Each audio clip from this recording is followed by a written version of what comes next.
We are live. Let me know where you're watching this from. Comment below. What most men get wrong keeps them from experiencing emotional intelligence. I had a debilitating headache for 5 weeks. I cried watching YouTube videos. The pain disappeared. And again, here's what most men get wrong about strength. I'm going to give you 3 simple steps to grow in emotional intelligence. And I'm also going to give you 5 steps that you'll have access to grow in spiritual intelligence. So I remember I was going through this debilitating headache for 5 weeks. It was just sucking all the life out of me. And I was out of supplies, so I went to Walmart. It was the last thing I wanted to do. So I dragged myself into my car, I went to Walmart, and then as I was walking in, by the way, I'm going to give you something right now that will totally change your brain chemistry instantaneously. And I learned this by mistake. So the pain, debilitating, it felt like a tumor. A tumor was trying to break out of my head. If you're familiar with Kindergarten Cop, it's not a tumor, but it felt like a tumor. So I walk into Walmart, and as I'm walking in, I heard a voice. It was like in my spirit, go cheer up the Walmart greeter lady. I'm like, oh my goodness. That's the last thing I want to do. I want to get in and out. I don't even want to be here in the first place. But then I heard it again. I realized it was God talking to me. And so I looked up, and there was the Walmart greeter lady, probably like 85. She was hunched over. She really looked depressed. And so I walked up to her. High five! I shocked her out of her funk, and you should have seen her face. She was like hunched over, depressed, and all of a sudden she lit up, and she didn't jump because maybe she had like a 1 centimeter vertical leap. But she got on her tiptoes and slapped me 5. Made her day, made my day. You want to know something? The pain was gone after that. I realized that as I was walking through the store, it was gone. And it was gone for about 3 hours. It came back. But when you operate how God created you to be and you serve someone, you're going to get the natural chemicals that God gave you because he created us to be beings that live in community and serve one another. And when you serve someone, it releases oxytocin and a whole bunch of good chemicals that God created us to live with. So that is how to instantaneously change your brain chemistry, serve other people. I remember when I went through a really hard time, I went through a divorce, and I knew I was going to face bitterness. First thing I started doing was serving the homeless on the weekends. Serve someone less fortunate than you, and it will give you perspective. Your perspective usually is what causes you to get down and depressed or to look up and have joy and be grateful. So I'm going to get to the 3 steps here in a second. So the headache did come back. And I remember a couple of days later, I was talking to my coach, and my coach was like, hey, so what's going on? I said, well, I have this debilitating headache. It feels like a tumor. It's not a tumor. It felt like one. And she said, maybe you need to cry. I'm like, cry? What are you talking about, Willis? She said, and she explained to me that, because I talked to her a little bit about the pain and the Walmart greeter lady and whatnot. She said, yes, you probably are like me from talking with you over the last 6 weeks, coaching you. And I've suppressed my emotions like you. And when you suppress your emotions, they don't go away. They come back much uglier, and they'll manifest themselves in pain and all sorts of different things. And she said she realized when she gets this pain, I forget, it was like in her arm or something like that, she realizes she needs to cry. And so she'll put on a romantic movie, and 90 minutes later, she'll bawl her eyes out. And as she's bawling her eyes out, she can feel the emotions, and she's able to process them as she sees, oh, I was sad because of this, and they said this to me. And so I'm like, well, I'm not going to take 90 minutes just to cry. So after my call with the coach, I pulled up YouTube and I typed in how to cry real hard, real fast. And a bunch of videos came up with soldiers coming home. You know the videos I'm talking about? You know, the dad's away, he comes home, 16 months later. Well, that was the one I saw. And it was the son, it was the wife, it was the daughter. 20 seconds into that video, I was bawling like a baby. And I wasn't a crier. And this is what most men get wrong. We have the beta males nowadays that, they cry all the time, then the alpha males. God created us to cry. It's a natural emotion. Jesus wept when he found out Lazarus was dead. It's a natural emotion. And if you suppress it and don't operate how God created you to live, you're going to lack emotional intelligence.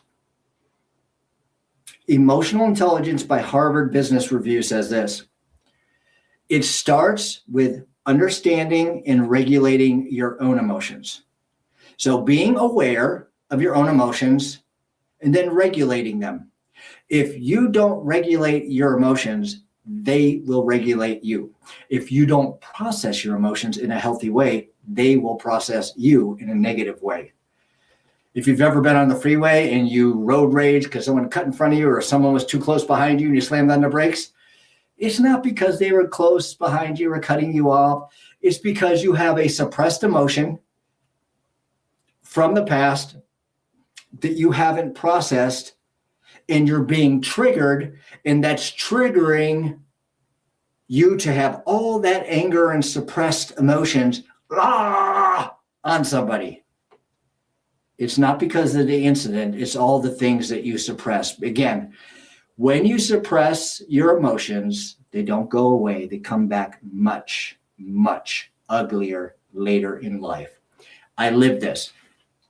So that was cool. And now I knew when I got this headache, I could just pull up the YouTube video, how to cry real hard, real fast. And as I was going through that, bawling my eyes out like a baby, all these thoughts came to mind, like my coach was saying. It's like, oh, this person said this hurtful thing to me.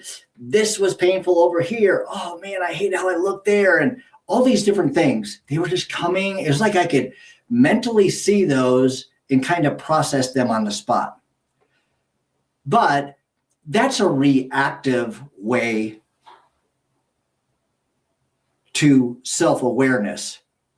Now, if something happens to me, I can cry. I don't have to watch the YouTube videos. Sometimes I still do, but it's not as often as I had to previously. I remember this morning, I was just watching this video of this person who died, and I was like, that is terrible.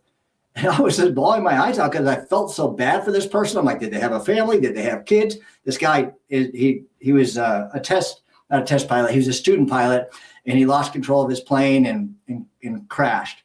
I was weeping like a baby. And I wouldn't do that before because I didn't have empathy. And when you are not aware and you don't process your emotions and you don't cry, it keeps you from experiencing life, joy, peace, happiness. And so being aware and crying is something really important. And then also serving other people that are less fortunate yourself, or you just see someone that's down. I go out daily. I actually have a small group that I'm starting where we go out and do intentional acts of kindness. And everyone that does this is like, man, I thought I was going to help other people, but I think I got more out of it than them. Now, the 3-step process.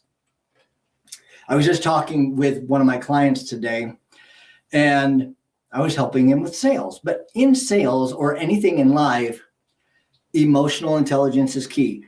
The biggest problem, the biggest obstacle we have is up here. It's ourselves, and it's our perspective on life. And we need to be able to become self-aware when our perspective is going to a place that's taking us to a place that's dark, so that we can shift it automatically and quickly. And you need a process to go through.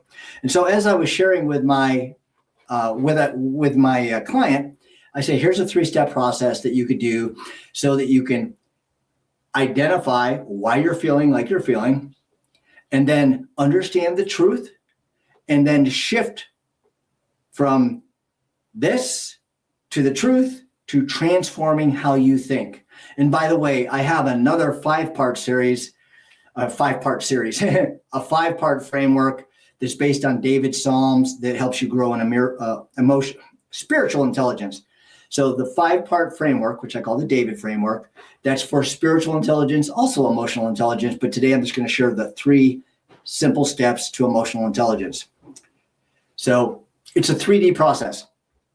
The first, think 3-dimensional, think 360 degrees. So you're looking at your thoughts in 360 degrees in 3 dimensions. And so let's say you have a thought and a feeling, and you don't realize you're having a thought, but you feel the outcome because you feel sad, you feel down. You're like, what is that? Have you ever been there? I have.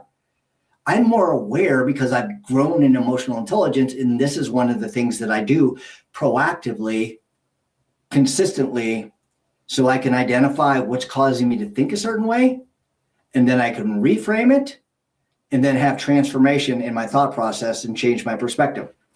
So first and foremost, you have a thought, you're down. So the first thing you need to identify is, what is the story you are telling yourself? Think about that. Tony Robbins says this: you are where you are because of the story you are telling yourself. And it's so true, but you have to be aware of that. And so this is a process that you need to go through consistently, and sometimes multiple times a day. It never ends. But the more you do this, the more you grow in emotional intelligence, and then you create new neural pathways and you think differently. Here's something really cool that you can expect if you do this consistently. I remember I had someone who was really close to me, and they said something very, very hurtful. It's nothing like the people who are closest to us that can hurt us the most. Can I get a witness? Put it in the comments. So true. And typically what I would do, I'm a people pleaser. So typically what I would do is I would shove it down, but I would stew about it for days and weeks and months, and sad to say, sometimes years from that one thing and that one incident that they did. But as I was going through this framework, and the David framework, which I do more frequently now. Again, if you want the David framework, put David in the comments and I'll send you the David framework. It's based on Psalm 13. 6 verses to go from "God, do I have you forgotten me?" to praising God. But we're just doing the 3D process right now. So you identify the story that you're telling yourself, okay? That brings awareness, and then you take out the emotion. That's 90% of the battle right there.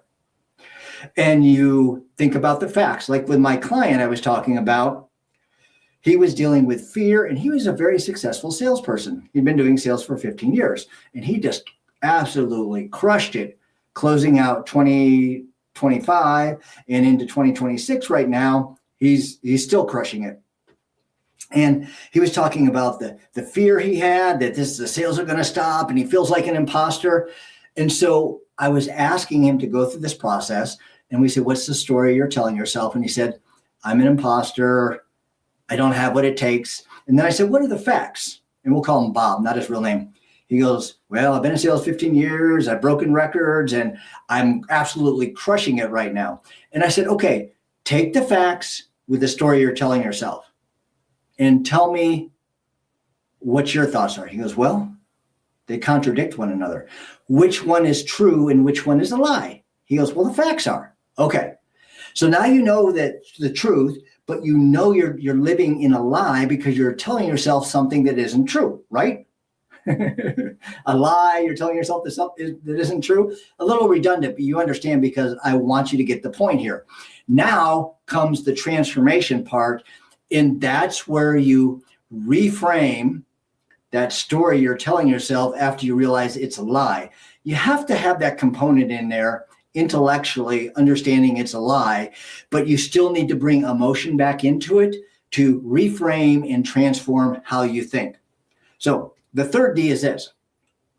Again, first D, identify the story you're telling yourself. Second D, what are the facts without emotion?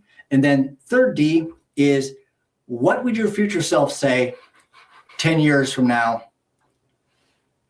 if they were talking to you going through this, with you telling yourself you are an imposter and then the facts without emotion? What would your future self say to you? And this is where you look at yourself 10 years from now. What would the 10-year you say to yourself as you're dealing with this problem? And that's going to be the transformation. And he said, well, he'd say, you're going through a time of challenge and you're getting out of your comfort zone and you're breaking sales records and you're making more than you ever have before. So you are under pressure because it's outside of your comfort zone. And because of your past, you don't think you are worthy of that. But let me tell you something. If you face this and realize you are worthy, you will be where I am today. And let me tell you about where you are today, 10 years from now. It's a beautiful place. You have love, joy, peace. You have an awesome wife. Your kids are grown. They have kids. And it's a beautiful life. So now the emotions are involved, and he was starting to smile and like, man, I love this. This is what I want to do. He's like, thank you. And I said, now you have to practice this day in and day out, day in and day out. It's not just a one-time thing. And many times when you do it for the first time, that didn't work. What was the third D? It's your future self talking to you. So if you do this consistently, when you have an emotion, it will help you become aware. And again, emotional intelligence, Harvard Business Review says this: emotional intelligence starts with, first, you got to be aware of your emotions. And most people aren't. Okay. So aware of your emotions, because if you're not aware of your emotions, you can't regulate them. If you're not aware of your emotions, they will regulate you. So you have to become aware of your emotions. Then you process them in a healthy way. And then that leads to love, joy, peace. And so back to the story I was saying about someone hurting me. And instead of suppressing it and whatnot, my thought was, they must be having a bad day. That was a new neural pathway.